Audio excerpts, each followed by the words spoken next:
So I would like to invite the third team, the team from Cambridge, England, to present the solution.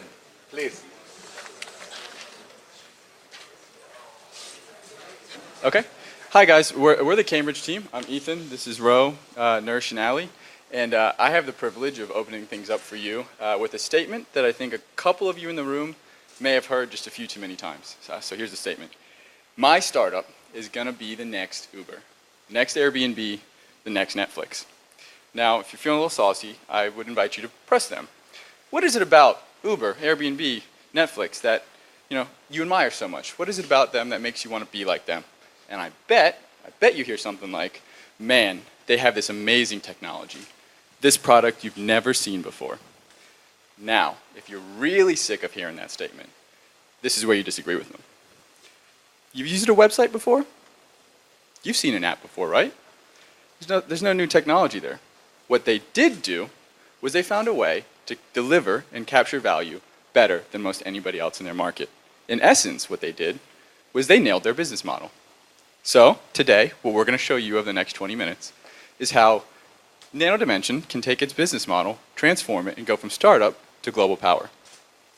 So why now? Why is it right now that we need to talk about a global change of the business model? Well, first, we see three key issues. The first of which is market size. So currently, we're targeting the PCB prototyping market. And not just that market. We're targeting a small segment inside of it that's willing to pay $200,000 for a printer. We see massive growth potential for this company, and that small market just kind of caps it a little too much. The next problem is what we're calling initial momentum. And what this really means is we see there being a risk of customers having trouble doing the initial uptake when they see risk around the product. Now let me give you an example to kind of drive this point home. Have any of you heard of HD DVD players? Not seen a lot of head nods, and that's not surprising. Because unless you were one of the people who spent $500 on an HD DVD player, only to get burned a year later by Blu-ray taking over, you're not really familiar with what it's about. So what this is a risk that's very real for our customers, them perceiving that they may get burned with their product. Finally, what we're talking next risk is strategic direction. So currently, Nano Dimension wants to be the printer, the ink, and the software. We see a core competency at Nano Dimension that's really great. It's the ink, the advanced materials, and we think they can narrow the strategic direction in just that area. So, what does all that kind of mean? We have two suggestions for you, two strategies we'd like to follow. I'm not going to beat them to death because you can hear all about them in a second. But the first of which, is a quick overview, is what we're calling Driven by Dragonfly, and that involves a licensing agreement with a global print distributor. The second of which is Ink as a Service. And what this is just sort of a consulting service that really leverages the knowledge capital that we have in our business. So I'm going to hand it over to Ro now, and he's going to go through the industry and company analysis. All right, so how do we start with a problem like this? Well, the obvious answer is with analysis, and that's exactly what we did. I'm not going to talk you through the entire analysis. What I am going to give you is some highlights and some top lines. Now, starting at the wider context, a trend that we've seen across a whole range of industries is a trend towards modularization and specialization as industries head towards maturity. What we see is companies coming in, finding a niche in a value chain, disaggregating that value chain, and then taking value away from the incumbents. Now, is this happening in 3D printing at the moment? Perhaps not. But this is a trend that we've seen across all kinds of industries: automotive, fintech, consumer electronics. It's bound to happen. We need to be aware of it. Second, this speaks to the wider context as well as to our specific industry. This is the accelerating pace of change and innovation. And what that means is that product life cycles are becoming compressed. And that means the windows to exploit strategic capabilities is also becoming compressed. Successful companies are the ones that get to market quickly and get to market at scale so that they can capitalize on their strategic advantage. It's not necessarily the first company, it's not necessarily the best company. The key is to do it at scale.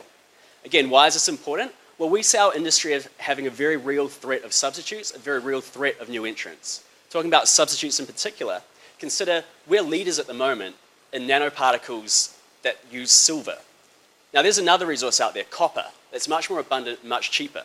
If the industry, the cutting edge of the industry moves away from silver to copper, very quickly our strategic advantage is going to be eliminated. Now, drilling down specifically on our industry, it's a very nascent industry. So 3D printing of PCB prototypes as Ethan has said, there's risk involved there for the customer. We're asking them to take a leap. It's an old adage, no one ever got burned, no one ever got fired for choosing IBM. Well, at the moment, we're not IBM. We need to recognize that.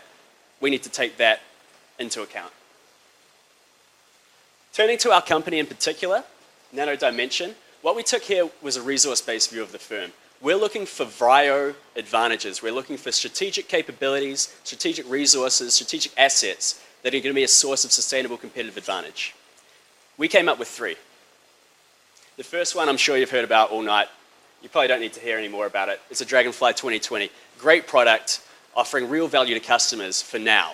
Is it sustainable? Well, we'll see. The second one, now this is where we really want to focus. Our knowledge capital. This is our core strategic capability. It's our DNA. It's what the company was started about. Advanced materials, nanoparticle inks. This is our core capability. This is what we want to build around in the future. And finally, what we're calling a key enabling factor, and that's our location here in Tel Aviv. It's a global epicenter of inkjet and 3D printing innovation. We've got relationships, commercial relationships, we've got relationships with academic institutions. We want to use those, we want to leverage those. We want to use the cluster that we're a part of in this 10 to 20 mile radius. We've got a whole lot of world leaders. We want to capitalize on that. That's the good news, but there's also some bad news. It's a constraint, and that's that we're a publicly listed company. We've got responsibility to our shareholders. They've got expectations of us. We're not a private company. We can't act the way Uber has acted over the last 5 years. Also, we don't have $1 billion in the bank. So that means we can't go for pipe dreams. We can't go for moonshots. We have to be realistic. We can't develop whole new capabilities. We just don't have the money. So how do we use this analysis? What we used it for is to come up with 4 key criteria that we're going to judge our strategies against. We use them when developing strategies. We use them when evaluating strategies. So the first criteria, is our strategy going to be profitable in 2 to 3 years? That's a no-brainer. The current forecast, the status quo, has a profitability in 3 years. We want to do significantly better than that. Second, does our new business model instill confidence in our customers? I've just talked about this. Ethan's just talked about this. We need to be sure, our customers need to be sure, that if they're going to take a risk on us, we're asking them to take that leap, we're going to be around in 1 year, 2 years, 3 years. We've got to make them willing to take that leap. Third, retaining our future flexibility. Why is this important? Well, as a group, we talked about some of the more fashionable, some of the more innovative business models at the moment. We're talking about things like platform strategies, open sourcing, giving away your IP for free the way Tesla has done. We ruled all of these out because once you've let the cat out of the bag, there's no going back. We want to retain our flexibility for the future. That means retaining our IP, and that eliminated certain possibilities. Finally, as we've touched on, our strategy needs to be acceptable to shareholders. We're not a private company. We have limitations on what we can do. We've got to be realistic. All right, I'm sure you're desperate to hear about our great new strategies. Our first one, driven by Dragonfly. I'm going to pass over to Nirsh. He's going to talk you through that one. Okay, thanks, Ro. So yes, driven by Dragonfly is our PCB strategy, and essentially involves licensing and co-branding the Dragonfly printer to a world-leading printer company with global reach, and moving to a value-based pricing model. Some of the key potential partners that we potentially identified are HP, with its unparalleled brand and reach, Xerox, who's publicly stated that it's trying to aggressively expand its 3D printing capabilities, and Stratasys, which would capitalize on the Israeli connection and is also a global 3D printing leader. In terms of key considerations for the license agreement, firstly and most important is the move to value-based pricing. We believe that this should involve eliminating the upfront cost of the printer and increasing the cost of ink to each customer based on their usage. We believe that most importantly, this aligns our key value propositions to the customer's needs. Co-branding, using the Driven by Dragonfly logo on every single printer, similar to Intel Inside, helps us to massively improve our marketing presence, and it also allows us some flexibility for future strategic pivots. Thirdly, we would potentially request that our partner take a stake in Nano Dimension which helps us to immediately improve our cash availability and also more closely aligns their incentives with ours. So these are the three key issues that Ethan mentioned earlier, and this is how our strategy addresses them. Firstly, we were able to attract a larger volume of customers in our three core markets, being the USA, Europe, and Asia, by partnering with a company with reach across all three. Secondly, we would be able to leverage the brand credibility of our partner to overcome the initial customer resistance in adopting our product. So we believe that the Driven by Dragonfly strategy has the potential to increase the forecasted customer base by 50% in the first 3 years. And to do this, we'd be looking at three core segments. Firstly, our current segment, which is high volume prototypers who spend more than 100K per year. Some new customers which you could hit would be the middle spend customers who are spending 50 to 100K per year, and intermediaries who perform 3D prototyping services on behalf of third-party designers.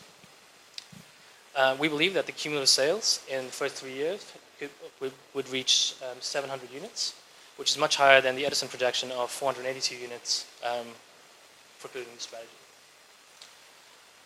So this would lead to 215 additional units placed, a 90% expansion of the potential market, and most importantly, this additional market share would allow us to focus on improving sales of our highest margin product, being the nanoparticle ink.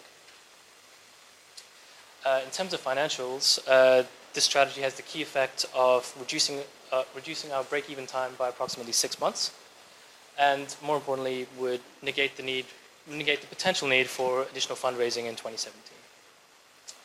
Okay, so where could we slip up? We see this as potentially having three main risks. Firstly, us being unable to find a willing partner, and if this was the case, we would mitigate this by partnering with smaller distributors while maintaining the core element of value-based pricing. Secondly, the partner may not be able to sell our product in the volumes that we would need, and we would look to build some incentives into the contract to mitigate this risk. And finally, our customers may not actually print in the volume that we need to recoup the upfront loss by reducing the price of the printer. In this case, we've reserved the right to have required printing minimums or repossess the printer. So that was our PCB strategy. Ali's now going to talk about our non-PCB strategy. Thanks, Nersh. So as Ro mentioned at the beginning of this talk, we really looked at a resource-based view of this company. And really, the DNA of the company is in advanced materials. So using that and our location in Israel, we really think there's a great opportunity to become the Israeli champion of the development and manufacture of nanoparticle inks. So how would this work? We see this as having two key segments. The first is using this as a consulting service. So as we mentioned, industries are moving towards modularization. If companies no longer want to manufacture their own inks in addition to manufacturing printers, they would be able to come to Nano Dimension, work together with us to develop bespoke ink for their applications. We would do this for a fee, an initial small upfront fee, and then make most of our revenue and our profit through actually selling the manufactured ink or through a license or royalty fee. Secondly, to ensure that we maintain ourselves on the cutting edge of this industry, we would continue with our own development through the partnerships that we already have existing with research institutions and commercial partners, really focusing on solutions that have wide-ranging applications and that are easily scalable and would allow us to protect our intellectual property. So why does this make sense for us? As we've mentioned many times now, and I'm sure you're sick of hearing, the PCB market in the area that we're targeting is quite small. This opens us up to an entirely new market.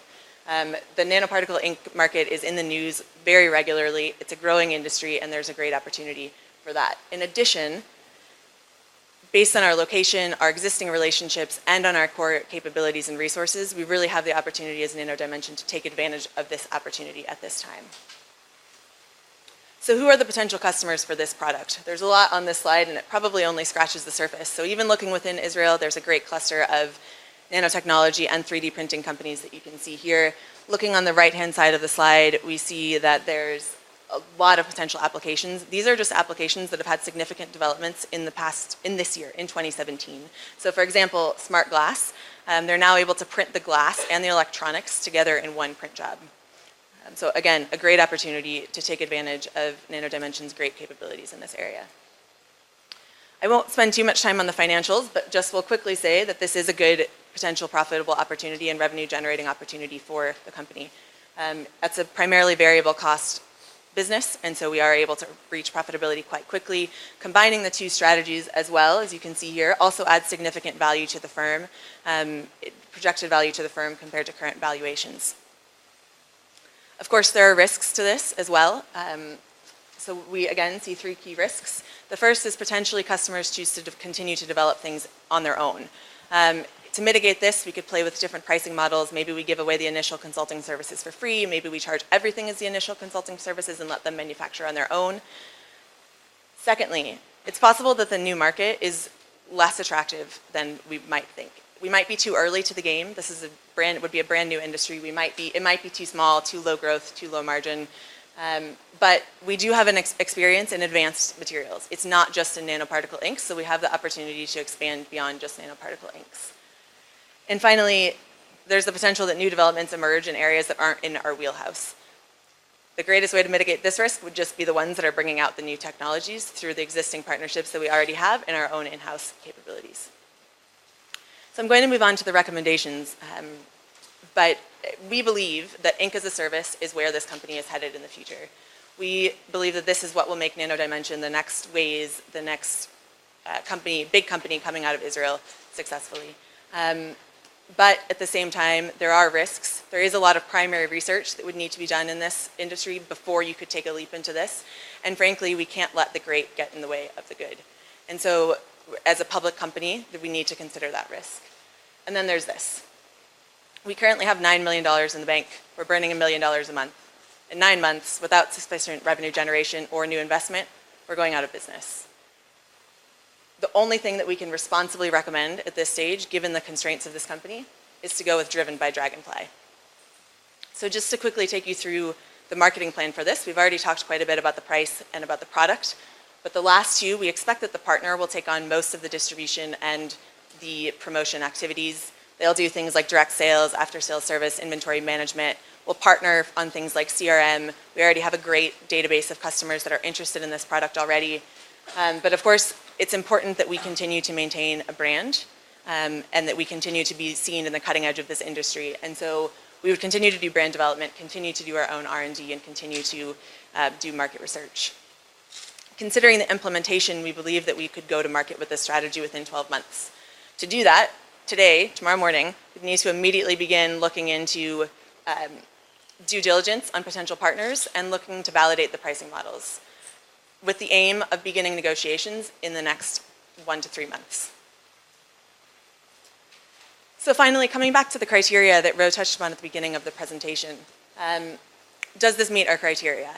So will this be profitable? Is this a financially attractive business? Yes. We've shown through our projections that this will be profitable in the short term, that it does lead to a significantly larger potential market for the company. Will this help instill confidence in our customers? Absolutely. We're partnering, co-branding with a proven brand. We are taking away the upfront cost, and so reducing the risk significantly of them ending up with a white elephant. Does this help us retain future flexibility? Absolutely. We're maintaining our own intellectual property. We are maintaining our own brand, and we're not giving anything directly away to the partner company. So we are able to pivot in the future if we need to. And finally, and we believe most importantly, will this be acceptable to shareholders? This is a company where people have invested money in what they see as a PCB printing, prototype printing business. Going in a completely different direction would potentially be difficult for those shareholders. We need to consider the risks of that, and we can't basically responsibly recommend doing anything but this.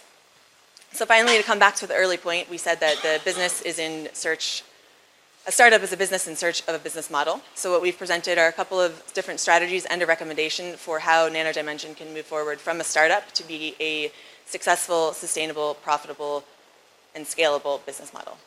So thank you.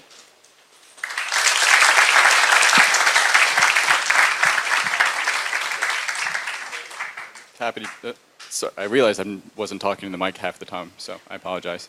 But happy to take any questions that you guys might have. please. Yeah. Oh, sorry. This is my first time with the mic. So the value-based pricing is a pretty unique idea, right? That's a good way to get customers very quickly. Have you given any thought to how far you're going to go before a customer says, I'm not using all this material, and you're going to take the instrument back? And then what would be the implication to the future customers who are ready to buy the machine? Sure thing. Bro? So if I understand you correctly, you're asking basically what is the red line where we take back the printer, and you think if we do that, how are future customers going to feel about that having happened? I've got to be honest with you, we don't have access to the detailed financials that we would need to tell you where that red line is. What we can say though is that this significantly reduces the risk to the customer of taking the product on. So we don't think that if a customer has genuine belief that they need the product, and those are the customers we want, that us having taken back the printer from a customer who wasn't using it in adequate volumes is really going to have a significant impact on them. That would be my answer. I don't know if anyone else would like to add to that. Does that answer your question? What about future customers? No, that's what I'm saying. The future customers, we believe if they see value in our product and they think they're going to use the product in volume, we're not going to be secretive about our pricing model. It's going to be transparent to them. So they should know from the start whether they're going to use it in adequate volumes for us to leave it with them. We're not going to keep that a secret. We're going to make that transparent.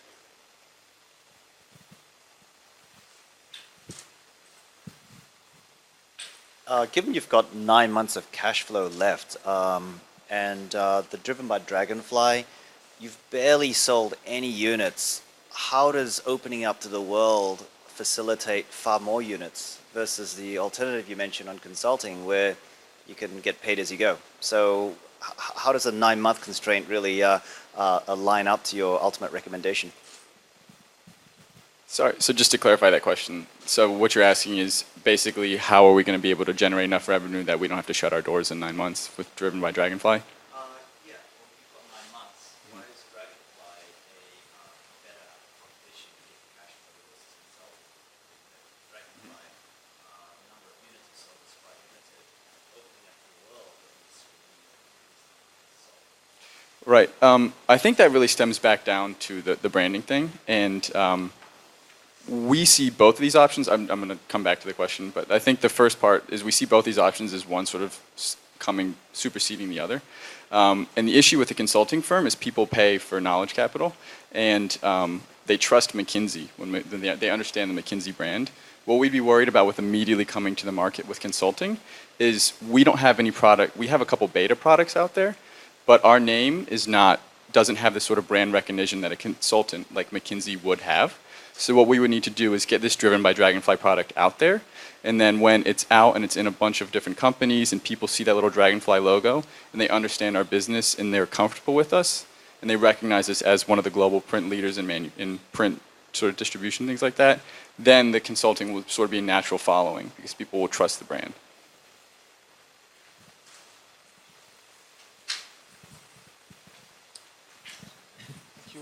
So I understand that we are eager to partner up with HP, Xerox, or anybody else. Why would they partner with us? That's question number one. And question number two, do you see a deal from scratch negotiable in 9 months with an industrial giant like this? I'm going to hand this straight over to our finance guy. I'll take the first question. I might perhaps pass on to someone else with the second question. The first question was about why would they partner with us, is that correct?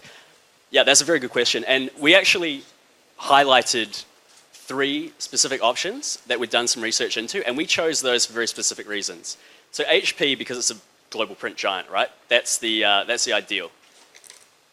Yeah, they might not want to partner up with us. The other 2 options, though, we chose very specifically. Xerox is a big global brand. They announced in late 2016 that they want to get into the 3D printing market in a big way. They're not in it in a big way at the moment. They're also very hungry for new revenue sources. They need to build capabilities quickly. So we've got a capability that we can take to them and say, this is a product ready to go. You can get into the market super quick. It's a complete package. So that was them. The third one on the list, I've forgotten how to pronounce it. Stratasys. So there's a few reasons we chose them. So they are among the global leaders in 3D printing technology. A big thing is they've got Israeli connections. So it's that cluster again, it's that relationship thing. That's one reason. The other reason is that they've been very aggressive in the last 5 years in acquisitions. They've bought a number of, I guess, their competitors, or maybe not direct competitors, but companies that can give them additional capabilities. So they've shown an appetite for developing the range of capabilities they can offer in 3D printing. So they're another very good option in that respect. We've got some other ones we looked into. The logos were in the bottom there, Henkel, a few other ones. But yeah, those were the two that really stood out to us, and we think that we've got, you know, a symbiotic relationship with those two. And then I think the second part of your question was about how we think we can get that done in 9 months. And so the reason why I think this is possible, you know, once we find a partner that's interested in working with us, they will have invested a significant amount of time in bringing that relationship towards moving to a contract. It would be against their interest for us to go out of business a month before we finalize a deal. And so we think that incentivizes them to see it through quickly, because they get access to this really great cutting edge technology that they can put into the market immediately. If I were the research and development director of PHP, I would be glad to go bankrupt and then buy only my Okay. We hope they like us more than that. Any other questions from the judges? Okay, thank you, the team from Cambridge, England. So, the panel of judges will convene to decide the winning team. In the meantime, you are all invited to partake in the refreshments in Hall 102. After the intermission, we will present the considerations of the judges and announce the winning team. We will meet here in 25 minutes. Guys, we will meet in the next room here.